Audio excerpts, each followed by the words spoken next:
J. Ping, hello, respectmyregion.com.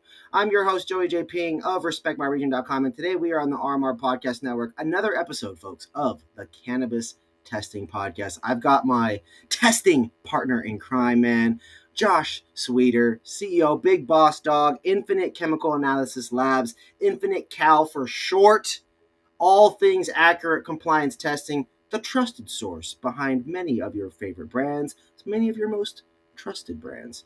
Josh, how we living today, dog? How we doing? Pretty good. Can't complain.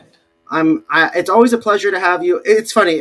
You're one of those dudes that's like, we got a little bit of an age difference between us. I don't know how old you are. I just know there's a little bit of a gap. But it's like I've known you for a long fucking time. The energy, the vibes, the game, the shit talking. You know, I've had big homies before that work out and stay healthy. And it's cool how your commitment and discipline in your personal life, how it translates over into your business life. And that's something that I really appreciate about you, Josh. And so as we dive into today's episodes, we've got 4 segments. We've got a custom episode, AI times Joey J. Ping to create this episode, man. We're going to talk about some good shit. But before we get into that, Josh, what have you been up to? What's the latest, most shocking thing in the world of cannabis off the top? I mean, I've been going around to conferences and different events, and it's been a long summertime for me. Just on the road. I went to Canada and a few other things, board meetings, a lot of things, staying busy. Some of the newest stuff and you're seeing around the industry as far as testing is it seems a lot of recalls going on, a lot of labs getting shut down, and a lot of problems coming out in Interesting different states with different contaminants being missed. That's been happening, I would say, the last 2-3 months, and it seems like it's spreading like a wildfire throughout the whole United States, not just a single state. This is happening, and so it's interesting. It's good to see, in my opinion, something changing and something cleaning up, and hopefully that the belief that safe, clean cannabis is on those shelves is going to come true. We want safe, clean cannabis for a number of reasons. Many of the ones we discussed on previous episodes, from nerve pain and damage to your heart, all these random diseases coming on down later in life. Oh, why all of a sudden am I sick? Well, maybe it's because you were smoking uncle's distillate. You know what I'm saying? Out of your back barn, or whatever it is. Like, there's a lot that goes into this whole clean cannabis conversation, pesticides. And there's something that you said in that brief statement you just gave, Josh, that really caught my attention. Things were missed. A lot of products in the public, it's available to the public, meaning it passed, meaning screenings, testing, results, panels, COAs, with the wrong information on it. It's a very common thing in this industry. It's an infinite industry, and I think it gets stronger the longer we go on. I think we've seen some of the worst behind us, I hope, but every state, there's a lot of things missed, and a lot of things are coming to light, and I'd like to see that. We are a year since West Coast Cure. We are about a year, right? Give or take, maybe 13 months, maybe 11, maybe 12. Who knows? It doesn't matter. The impact of what happened from those labs, that brand, whether it's drama or finger pointing, who cares? The impact of it just happening. West Coast Cure, respectfully, they could afford it. They're still around. They're still killing it. They still do their thing. Some would say they were the martyr of the situation. Who cares? The point is we are a year later, Josh, and there has been numerous other states that have done recalls. We went from hardly any to numerous, a bunch, not a handful. We're talking and fists. They're swinging. They're going after the big guys. They're failing little ones. In some cases, I saw them failing tons of products. Washington State bopped a brand for over 100 SKUs they had in the market. Yeah. You're seeing that it's like a consistent stream of this, like every week. I mean, a lot of it goes back to, I wouldn't say West Coast Cure, I would say Paige St. John, LA Times, the articles that she wrote and the amount of work she put into that stuff, it shows. And it maybe was that pivotal moment we started seeing major change in this industry for the right reasons. Absolutely. I did a lot of that testing and did a lot of things with that. And I happy I did it, and glad to see that we're starting to see this change course. Josh, many people in our network operate in the gray. They're breaking small rules here and there. The same way that you and I might be smoking a joint, walking around in public, that's violating the law, right? Yeah. Or jaywalking, violating the law. They might get you. They might be nice and then get you. They might be a dick right away and then give you the ticket. There's a lot of ways that any of those situations can go down. Point is there's a lot of people that do things like that, these little white violations Yeah. all the time, right? And a lot of people will be the first to say, "Yeah, we're 100% compliant." No, but they do these small things. It's tough, man. This industry is tough because the sampling is different for every rules. But yet the issue of sell through is reliant upon bud tenders and buyers. Yeah. Doesn't consumer demand? Great. You're telling me that I'm going to walk into a store, I'm going to request a wild, and that bud tender is going to tell me, yeah, the last batch wasn't really good for me. I'm supposed to still buy it when that bud tender just said, yeah, the last batch wasn't good. No.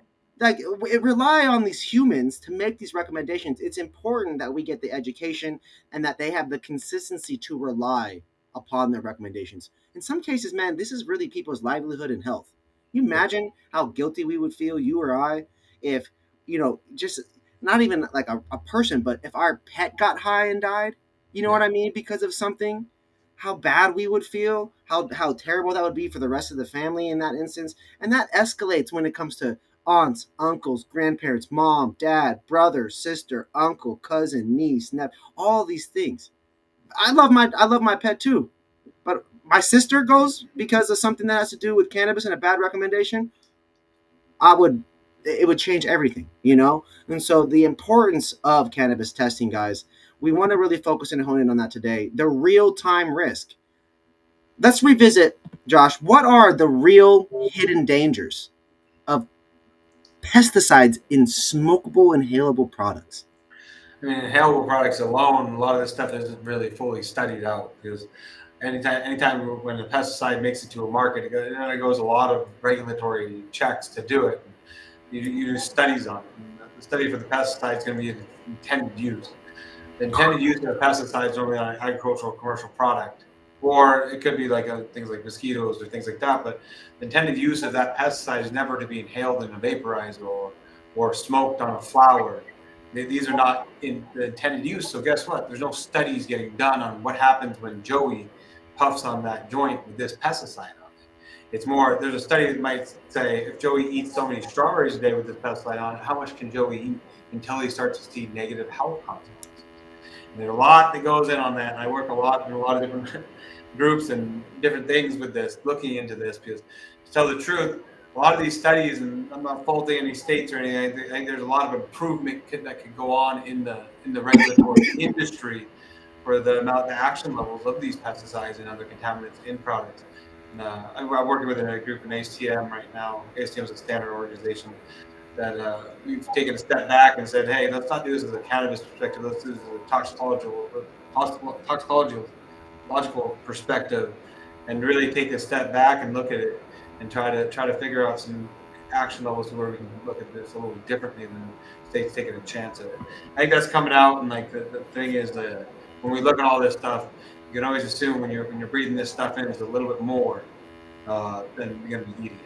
And there's other risks that are associated with like combustion and things of that nature. So making sure that you have that kind of product that's safe is very important. That's why doing these things like going above and beyond state regulations is also important. Just like you were just talking about the LA Times stuff. That initial study looked at just the DCC 66 pesticides that were regulated in California.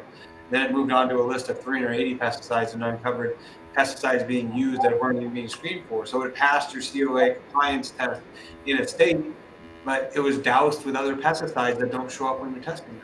Yeah, we talked about that on previous episodes as well, Josh, where each of these states and or the federal government has their lists that's approved for their regions.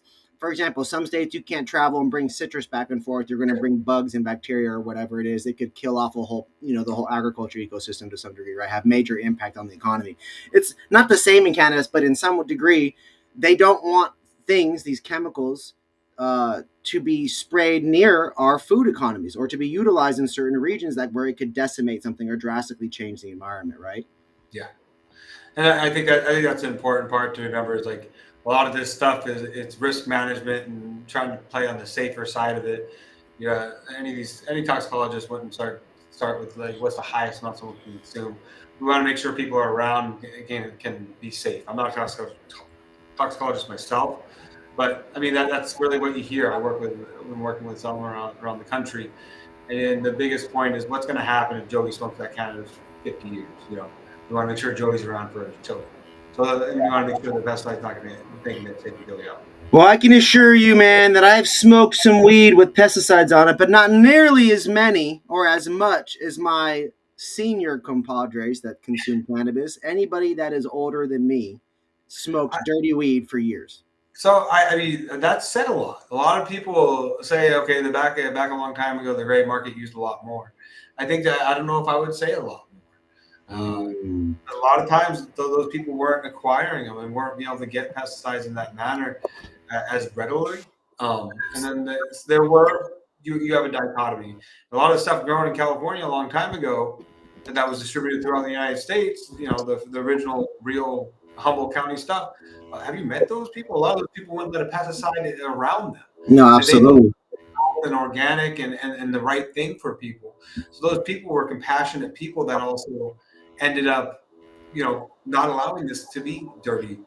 Well, hold on. We've got a good comment here from LinkedIn. Jim Barry just popped in, and he actually dropped a good one. It's an accumulator, which means it absorbs its environment, correct? We've seen that with hemp, and we've seen that in cannabis. Is that true scientifically? Yeah, it's an accumulator, but a lot of times with the pesticides, you're going to be seeing it sprayed. You have drift and things of that nature. Accumulation, you'll get things like accumulating metals. So like you'll hear hemp's a good bioremediator, but it'll accumulate the things around it, so they can remove lead from the ground and things of that nature. They've tested hemp plants. So what about cannabis grown in downtown LA, in New York, in these cities and in these older areas, in Michigan and some of these places where it may not be so good or clean? Yeah. So, I mean, that's the thing. That's the crazy part about it is like, what was that building used for before? Is there heavy pesticide contamination in that building? Does it sit next to a different building that can be contaminated? Does that city spray heavily for pesticides and it accumulates onto that plant material? So a lot of these things are considered. I didn't think about like a mosquito spray might drift into just the air and then get into an office space and door opens, air goes in. Door opens, air goes in. Next thing you know, you got mosquito repellent inside that shit. So normally the drift stuff isn't normally it is bad. It's out there, drift. But a lot of times what we're talking about here is the people that end up using it, heavily contaminating it.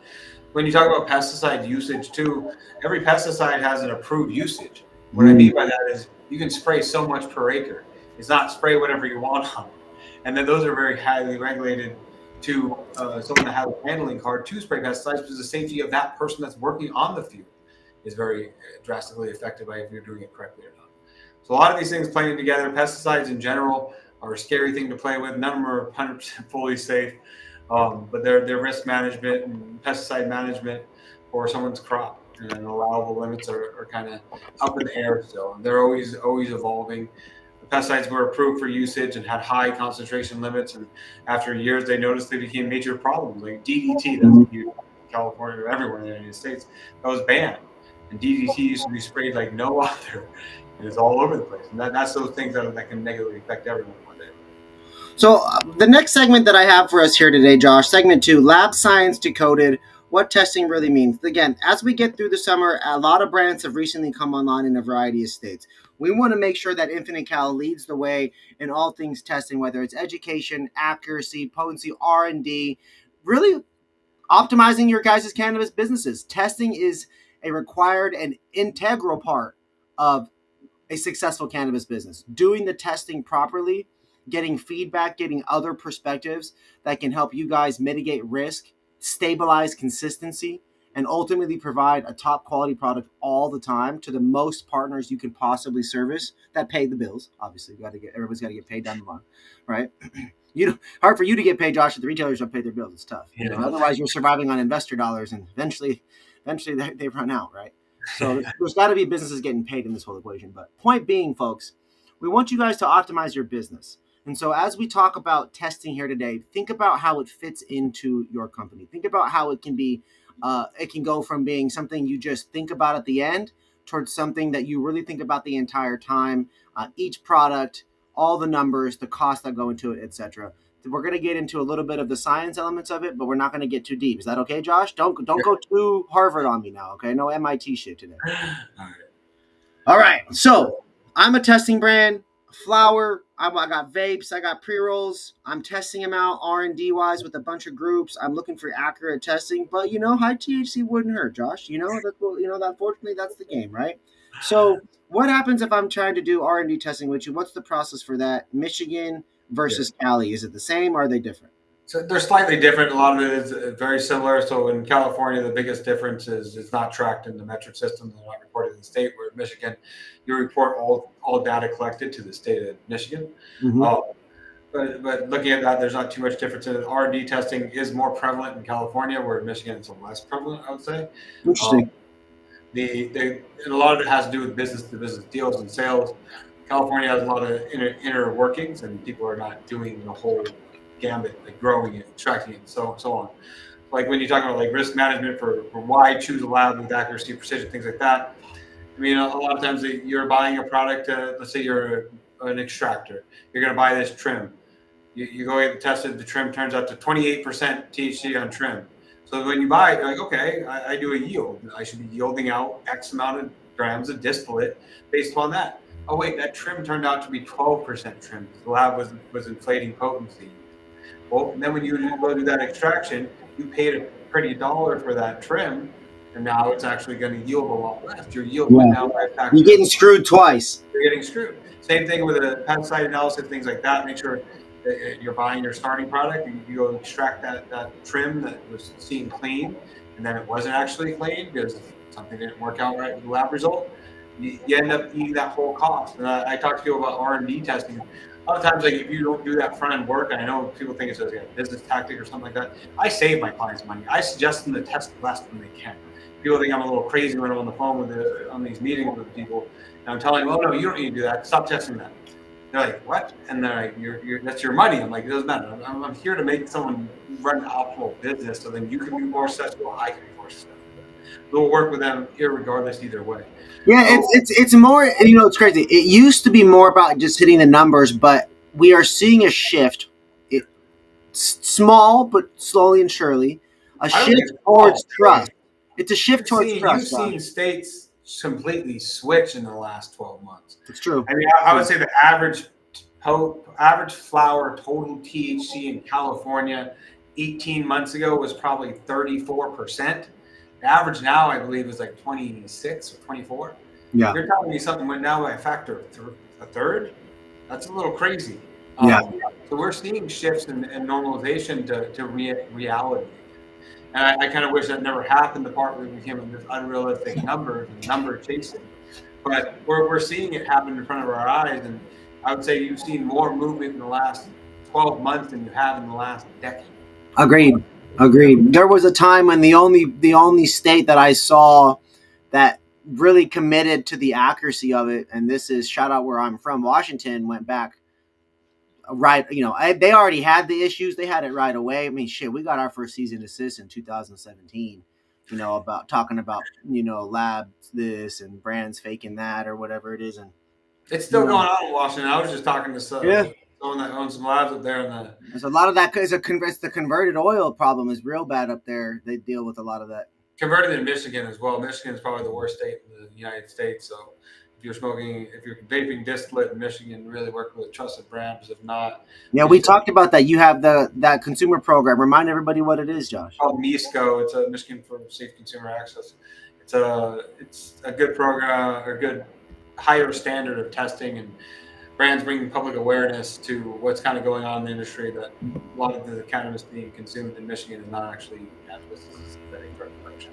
Do you think realistically, Josh, you've got some really strong partners, right? We mentioned one of them earlier, a group that I had on the podcast recently.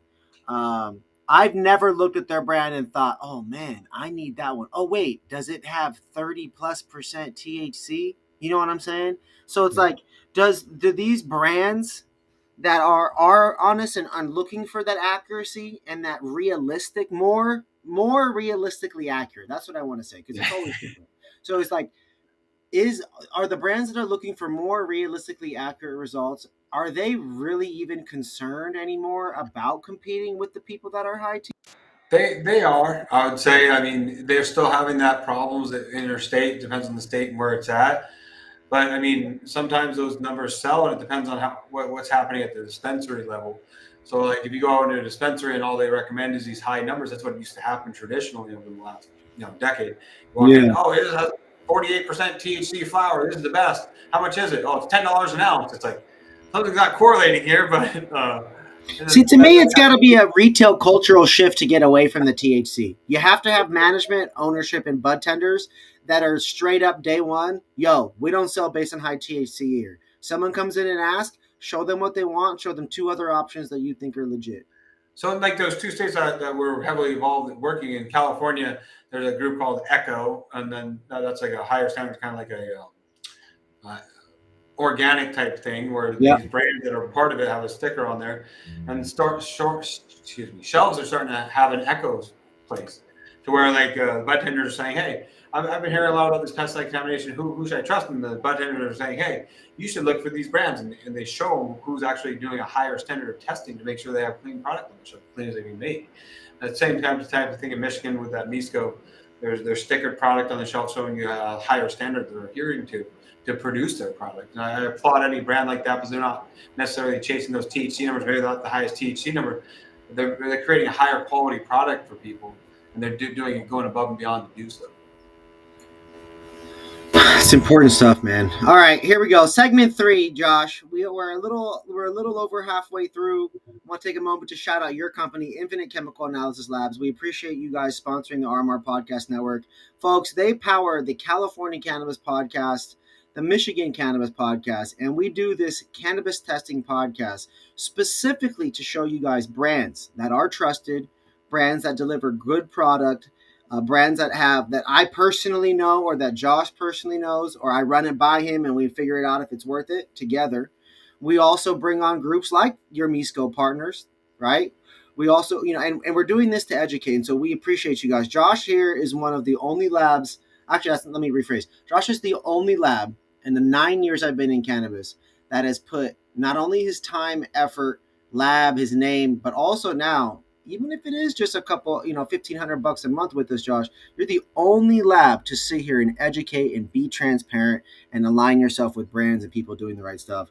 And for that, bro, I really appreciate you for that. Both on the business side, selfishly, personally, financially, but in my cannabis industry and career and what I'm passionate about, we are doing the right things here together, and you are around the country almost killing yourself getting, out here, so you're doing the good fight, man. Now, this third segment, Josh, regulatory and market shifts, how testing helps brands stay alive. So we are seeing these recalls. The damage from a recall could cripple and ruin a small brand. It can cripple and ruin a big brand. You can cripple and ruin a big brand. You could not come back. You could not come back, folks. So, Josh, what are we seeing? What are we seeing in these regulatory market shifts beyond people tightening up their standards and these recalls? Are we seeing a shift in the science at all? Or what does that mean? What does that even mean in terms of regulating the numbers or kind of balancing them out? Yeah, so you're seeing the regulators be more active on checking samples and investigating, it seems like. And what that means for brands is if you had something tested not correctly, let's say from a lab that you didn't even know, it was unbeknownst to you that they were passing a sample that you thought passed and actually failed. And they just did something wrong in the lab, or they did something intentionally in the lab. Yeah. You didn't even know this was happening because you've just been reporting. You've been working for a lab for a year, and every time it passes. And it turns out you didn't even know the problem presented itself. That you were getting drift from a pesticide from your neighboring farm, or you had moldy weed because you had a contaminated greenhouse. Contaminated buckets, cure buckets, cure tubes. There's a million things that could go on, and if you're not getting that appropriate data, you can't react. And then by the time you find out about it and there's a recall on it, one, it looks bad publicly. Two, you're going to be losing a lot of money for that recall. It gets harder to come back at. And then the ones that are flagrantly doing this, they seem to be getting shut down or going out of business. You're seeing this across the country. And it's that thing that's always going to come about. And that's why choosing like the right partners. The whole thing about choosing an analytical laboratory, it's not who gives me the best results or who gives me the fastest results, who gives me the cheapest price. If that's the way you're doing it, I don't think you really realize what you're doing while you're using a lab or a lab partner. You should be looking at the things like consistency, accuracy, and making sure they're above board and make sure they're keeping you compliant. Because if they fail at their job to keep you compliant, you're going to be out of luck, and you can end up losing your whole business that way. How do we incorporate some checks and balances earlier in the product creation process to help mitigate that risk, Josh? At what point should they be calling you realistically for advice or feedback when it's a newer company? And same question, but for an experienced group switching labs. So day one, new companies, you should be talking to the lab partner, screening them, asking different questions. Hopefully you have someone on staff or some kind of consultant that knows a little bit about lab testing, and you can figure out what it is. The major focus should be, can they do things right? When you're choosing a new lab partner, this could be new clients or like a newer company or an experience. Test the lab out. I applaud every one of my and ask every one of my clients to test us. And what I mean by that is like, I'll tell them, hey, send me a sample called 1, 2, 3, 4. And then 2 weeks later, send me a sample called 4, 5, 6. And they have it be the exact same sample. Tell me if anything's different in it, and I'll credit you back that sample. Because you're doing this testing, internal testing that laboratories should be doing themselves. But I'm getting a blind test. That's perfect. That kind of stuff to make sure you're getting consistency from your lab is the most important thing you do. Make sure they qualify to be a lab. Are you talking to someone that has no clue about any of the chemistry aspects or analytical aspects or microbiological aspects when you get on the phone with your lab? Can they hold a conversation with you? What about sales reps? Because are they supposed to know the science too? Because any one of my sales reps know what they know and know what they don't. And if they wouldn't misspeak, because we talk about this. I know what I know and I know what I don't. I'm not going to make things up. Sometimes I bring people on the call for different things we're talking about. But with all our sales reps, when they're talking, if they, after initial conversation, they're talking to a new client or someone switching over, let's say, and they're like, oh, we're going to get our science staff on here to ask you questions. They don't go at it alone. They're like, hold on, I'm going to get one of my team on. Yeah, they might. Yeah, then you call their science team in. Okay, that makes sense. Our science team comes on. Like I was just on a phone call today talking to a company that was very experienced, a larger company in the state of California that's been doing this for 8 years. And we had a great conversation because they wanted to talk to someone with one, sales experience, and I had my sales people on. And then they wanted to talk to someone who knew the chemistry and the industry behind it. And I'll say they were more than impressed with what we do and how we operate because, like, I'm both sides of it because I'm very diverse to what I do.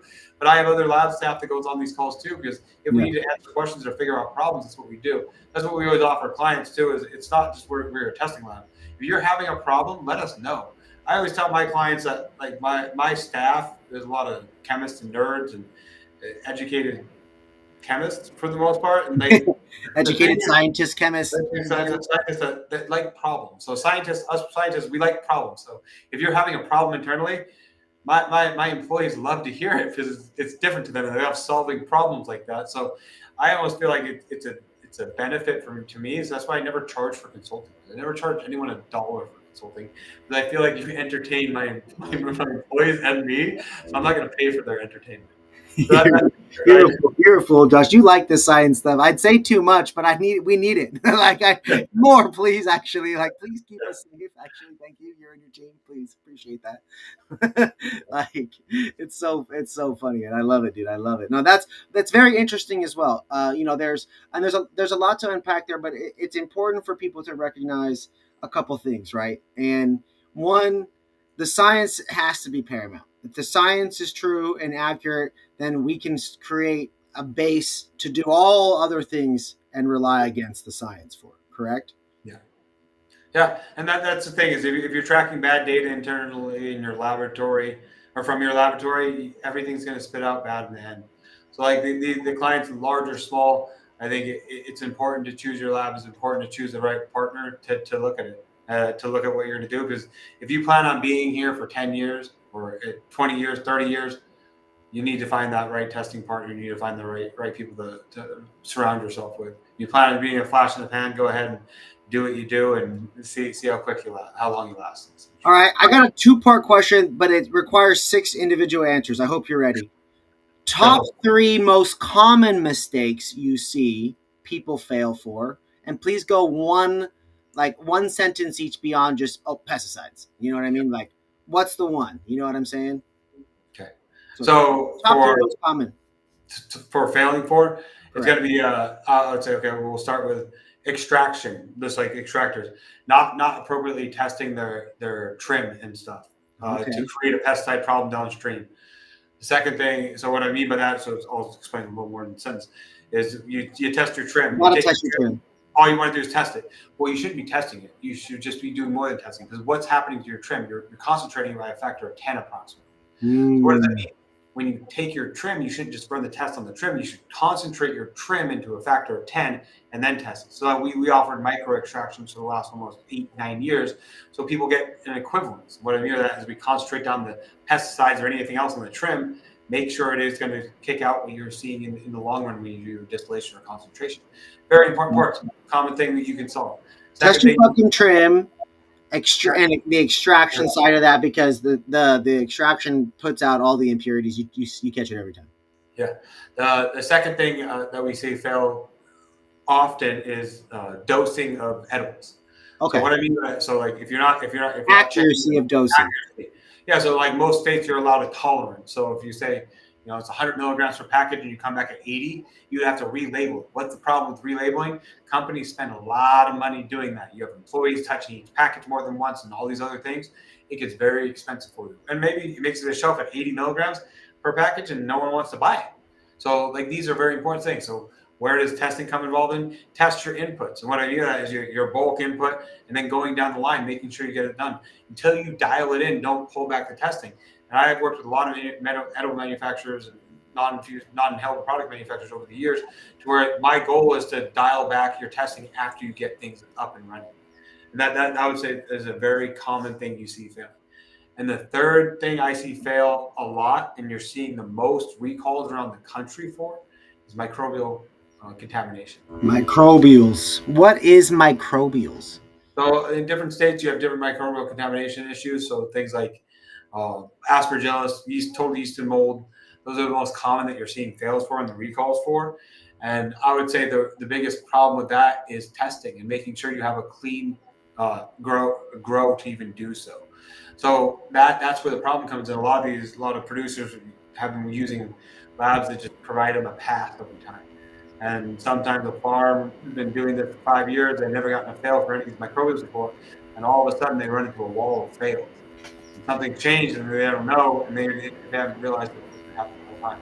So that's a very common problem when you're seeing those are the three top, I would say, failures that happen. All those things can be mitigated with selecting a laboratory that helps you through that compliance work. Wow. So those are the three most common mistakes, folks. Very insightful information there. Now, instead of switching gears just slightly, instead of doing the most common, what are three rare situations that you've seen maybe in the last year that kind of stood out? Something to maybe help people be aware of, maybe something that could become a pattern or a trend that you're keeping an eye on. Okay. So these are preloaded questions. Let me think. So three more uncommon things you've seen people fail for.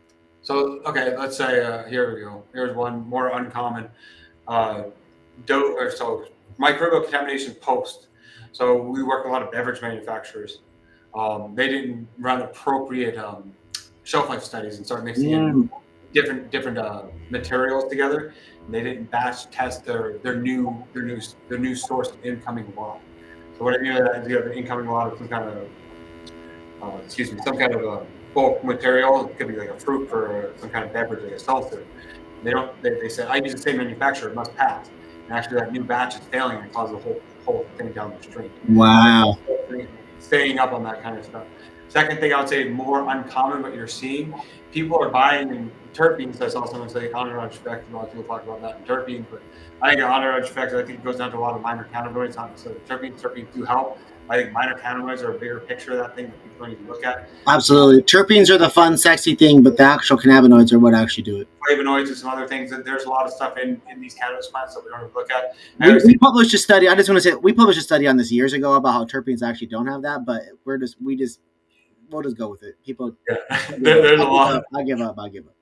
So, but that brings up my point is the terpene. So we see this. It's actually kind of more common now. I'd like to say, but it's more rare. Or I would say rare for sometimes when people don't look at it. You got to realize when someone's buying a terpene blend. So like, let's say you're making let's say a vape carton, you're going to blend back in the terpenes. If you're not sourcing this terpene from extracted from cannabis, like I didn't say, like a terpene extract from the cannabis plant, you're actually sourcing it from a food manufacturer. The terpenes that are blended together normally, not all the companies out there, they're buying food grade products. What's the problem with food grade product? It's not an inhalable product. They're not meant to be inhaled. Those food grade products, a lot of times when you buy a terpene, a bulk terpene, it can be used, put into a base. What I mean by that is like it can be 70% terpene, 30% MCTO.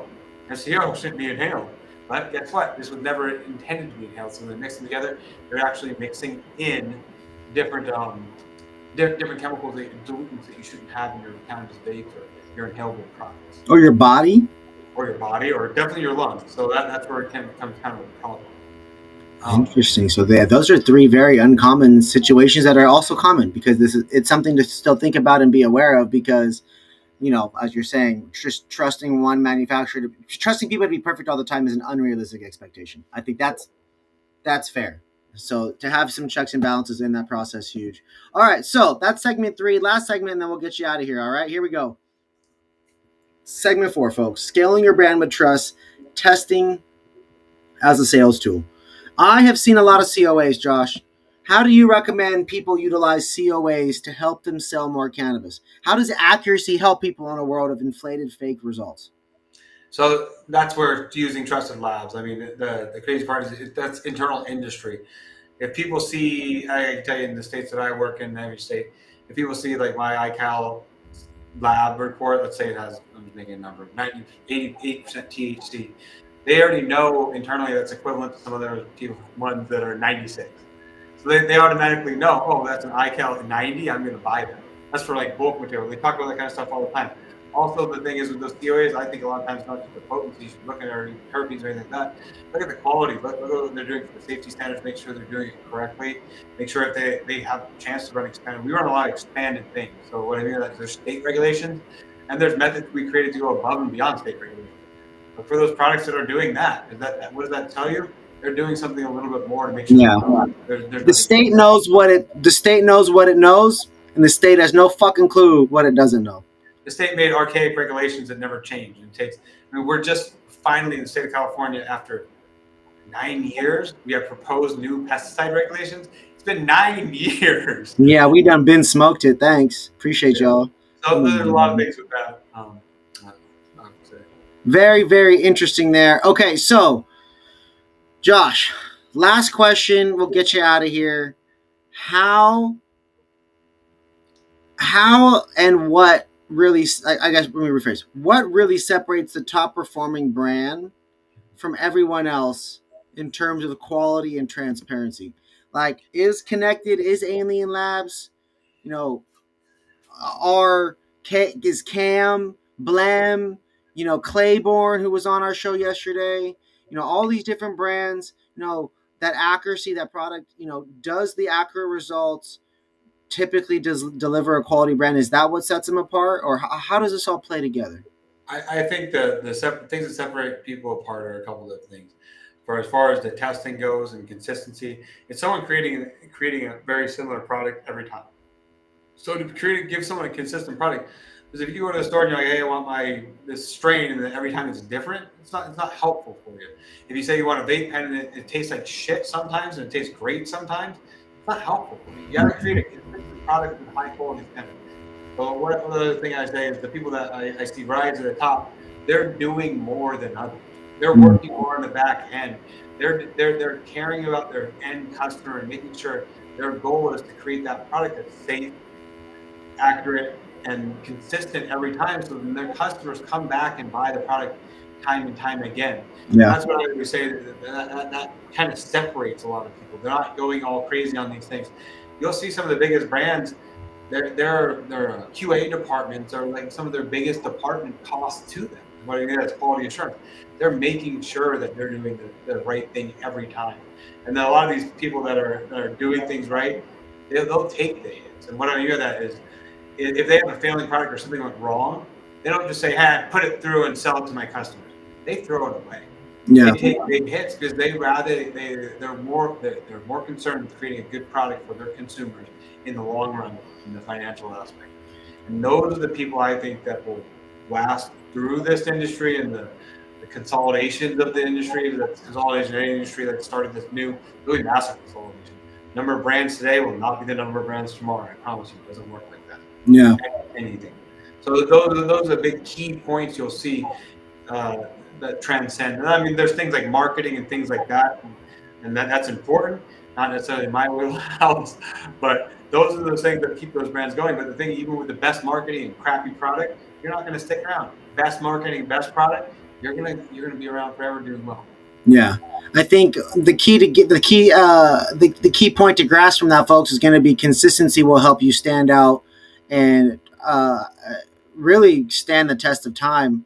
Uh, People will continue to come back to your products over and over and over at that the one store, the 5 stores, the 10 that you're in, the 50 that you're in, the 500 that you're in, if they can count on it, if they can trust it, if those results are accurate. I can tell all of you folks right now, and all you brands out there that think you guys are hot shit, I promise you, you give me one 8.8 milligram gummy out of it and it says 10 on the packaging, that's the day that I start doing reviews again to keep you guys honest, because I'm sick of that shit.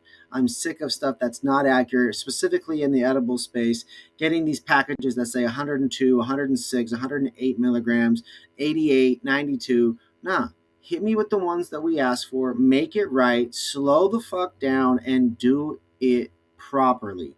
Do more R&D, spend the money. I will buy 2 or 4 packs for me and my family if you do it consistently. But I can't tell you how many times, whether it's Washington or here, that I've heard brands, their gummies, their fucking chocolates, their marshmallows, whatever the fuck it is. Oh, it doesn't get me high. Oh, it doesn't get me high. What's in it, folks? What do you have in it that's not getting people high? Because the science says they're going to get high if it's done right. If there are cannabinoids in that motherfucker, they will get high. THC and anything else, they are going to get high, right? So it's just as simple as that. What are you guys putting in your cannabis? Things to consider. Cannabis Testing Podcast, folks. The July episode, man, with my guy Josh Swider, big boss dog himself, scientist, sales, analyst, healthy fitness aficionado. You know what I'm saying? Make sure you all tap in. It's this kind of discipline that we want all these brands to have: healthiness, caring about other people, passion for the plant, uh, and we want them to be around. We want them to do good business, Josh. I talked about how I like how you do business. I think it's important that brands learn how to do business better. Even me, I'm learning over and over, hearing these things that you talk about, what you see these other brands do, big companies, small groups, people just starting, people 8, 9 years in, and they're always learning. That's another key thing. They're consistently learning. They're consistently improving, working to perfect it, or inch closer and closer to perfecting it, right? Because there's always going to be new technology. But anyways, folks, I appreciate you guys for watching. I love you guys. Cannabis Testing Podcast, man. Infinite Chemical Analysis Labs. Make sure you guys reach out, tap in. If you guys need anything, we're here. If you guys are tired of these inconsistent results, let us know about it. Drop a comment. Call out your brands if you think it's bullshit. Make sure you guys hold them accountable. Post the videos online, review their products, tweet at them, Instagram them, do everything you can. Send them an email. A lot of these brands, they do check their stuff. They might not respond to you, but as long as they know people are holding them accountable, that's when we're going to continue to see progress. And so keep doing that, folks. We appreciate you guys. Josh, happy Friday. Thank you again, my man, for everything. And every